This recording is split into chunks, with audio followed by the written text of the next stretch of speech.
Dan tidak berlama-lama, saya kira itu sebagai pembuka. Sekali lagi teman-teman media, terima kasih banyak ya sudah menjadi teman partner setia untuk setiap waktu bisa berkomunikasi dan berbagi informasi untuk hal-hal yang menjadi best practice yang perlu diketahui oleh masyarakat kita. Itu sebagai pengantar, dan selanjutnya saya mempersilahkan langsung kepada yang saya hormati Bapak Kepala LPMP, Bapak Dr. Haji Halim Muharram, MPD. Dalam rangka mempercepat proses pengiriman data serta hitung rapor mutu di tingkat satuan pendidikan wilayah Provinsi Sulawesi Selatan, dibutuhkan koordinasi antar berbagai pihak terkait.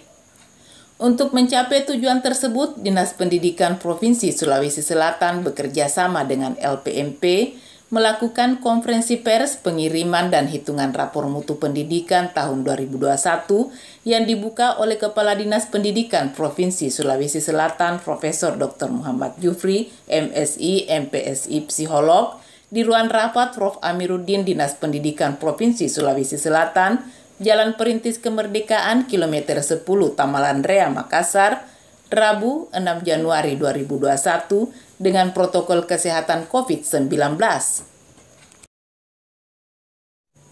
Hadir dalam konferensi pers Dinas Pendidikan Provinsi Sulawesi Selatan dengan LPMP, Kepala LPMP Provinsi Sulawesi Selatan Dr. Haji Abdul Halim Muharram, MPD, Kepala BP PAUD dan Dikmas Sulawesi Selatan Detrandes Armang Agung, MPD, Sekretaris Dinas Pendidikan Provinsi Sulawesi Selatan Haji Heri Sumiharto, SE, MED, Kepala Bidang Pembinaan SMA Dr. Idrus, MPD, Kepala Bidang Pembinaan SMK Detranda Haja Andi Ernawati, MPD, Kepala Bidang GTK dan Fasilitasi Haji Sabri, SPD, MPD, Kepala Bidang PKLK Dr. Haji Basri, SPD, MPD, Kepala UPT PT IKP Detranda Haja Andi Hidayati, MSI, Koordinator Pengawas, Media Cetak dan Elektronika, LSM, dan Wartawan.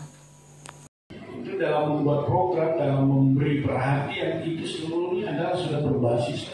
Tidak bisa bayangkan kalau hanya 50% data siswa, data sekolah kita yang terdata di pusat, maka akan jadinya seperti apa dalam pembagian, dalam pemberian perhatian oleh pusat. Di lain sisi, pusat adalah pemegang kewenangan dalam pemberian berbagai bantuan, termasuk DAP, dana BOS, dan seterusnya. Kepala LPMP Provinsi Sulawesi Selatan Dr. Haji Abdul Halim Muharram, MPD, dalam arahannya menyampaikan bahwa progres pengiriman data penjaminan mutu pendidikan PMP Provinsi Sulawesi Selatan adalah 98,49%, di posisi kedua setelah Yogyakarta. Kepala Dinas Pendidikan Provinsi Sulawesi Selatan Profesor Dr. Muhammad Jufri, MSI, MPSI, Psikolog, dalam paparannya menjelaskan secara rinci terkait pencapaian yang telah dilakukan Dinas Pendidikan Provinsi Sulawesi Selatan pada tahun 2020 dan apa yang akan dilakukan di tahun 2021. Salah satunya tentang pentingnya asesmen nasional sebagai barometer atau outcome proses pendidikan yang berlangsung di sekolah. Saya hormati para pimpinan dalam lingkungan Dinas Pendidikan Provinsi Selatan, Pak Sekretaris, Pak Kepala Bidang Pembinaan SMA, Kepala Bidang Pembinaan SMK, SMK, kemudian Kepala Bidang BKPLK, Kepala Bidang GTK, Ibu Kepala UPT, kemudian Bapak Koordinator Pengawas, yang saya hormati secara khusus teman-teman dari media cetak dan elektronik dari berbagai media yang sempat bergabung memenuhi undangan kami pada siang ini. Pertama-tama mari kita menyampaikan puji syukur pada Allah SWT, Tuhan yang Maha Kuasa.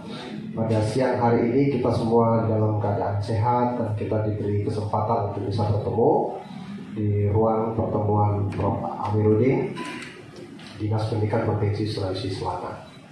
Dalam acara yang secara khusus kita bingkai konferensi pers terkait dengan proses pengiriman dan hitungan rapor mutu pendidikan Sulawesi Selatan yang nanti akan disampaikan secara langsung oleh Bapak Kepala LPMP beserta jajaran pimpinan yang menyertai Pak Saparudin, Pak Ustaz. Ya, alhamdulillah saya sampaikan ke teman-teman media semua bahwa tentu saja topiknya seperti ini, tapi nanti juga kita bisa berdiskusi. Mungkin Pak Kepala LPMP, Bapak Kepala PAUD Dikmas, dan kami di Dinas Pendidikan Provinsi juga akan menyampaikan beberapa informasi-informasi lain yang terkait dengan apa yang telah kita lakukan di 2020 dan program-program ke depan yang akan kita lakukan secara saksama di 2021. Selanjutnya, Kepala BP PAUD dan Dikmas Detrandes Arman Agung MPD menyampaikan bahwa BP PAUD bertugas menyelenggarakan perumusan dan pelaksanaan anak usia dini dan pendidikan masyarakat. Sedangkan pendidikan anak usia dini adalah jenjang pendidikan dasar yang merupakan suatu upaya pembinaan yang ditujukan bagi anak sejak lahir sampai usia 6 tahun yang dilakukan melalui pemberian rangsangan pendidikan untuk membantu pertumbuhan dan perkembangan jasmani dan rohani agar anak memiliki kesiapan dalam memasuki pendidikan lebih lanjut pada jalur formal, non-formal, dan informal. Dari Makassar, TV Batara Media mengabarkan.